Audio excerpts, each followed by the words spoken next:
Hi friends, അചിന്തി പ്രസാദാണേ. പറയിപ്പറ്റ Panthirukulam നമ്മളുടെ പാക്കനാര് മാതാപിതാക്കന്മാരായ വരരുചിയുടെയും പഞ്ചമിയുടെയും ശ്രാദ്ധകർമ്മത്തിനായിട്ട് അഗ്നിഹോത്രിയുടെ വീട്ടിൽ ഒത്തുചേരാറുണ്ടായിരുന്നു. എല്ലാവരും ഓരോരോ സാധനങ്ങളായിരുന്നു കൊണ്ടുവരാൻ.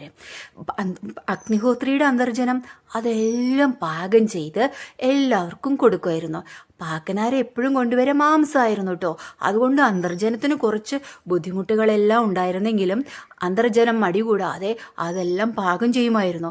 ഒരു പ്രാവശ്യം പാക്കനാർ കൊണ്ടുവന്നതേ പശുവിൻ്റെ അകിടായിരുന്നു. ഇലയിൽ പൊതിഞ്ഞു കൊണ്ടുവന്നു. ഇല തുറന്നു നോക്കിയപ്പോൾ ഇത് അകിടിൻ്റെ പശുവിൻ്റെ അകിട് കണ്ട അന്തർജനത്തിന് ഭയങ്കര വിഷമമായി. അവരാരും കാണാതെ അത് മുറ്റത്ത് കുഴിച്ചിട്ടു.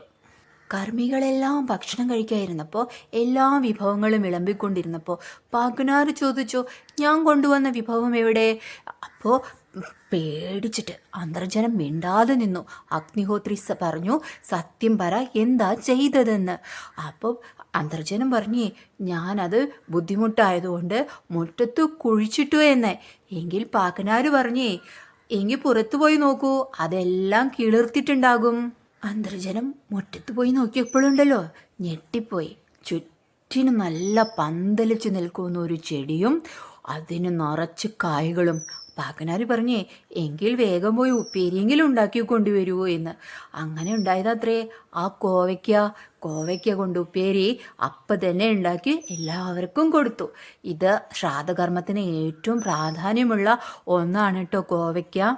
കോവല് ദൈവികമാണെന്നാണ് കേട്ടോ പറയുന്നത്. അപ്പം എല്ലാവർക്കും ടാറ്റ, ബൈ.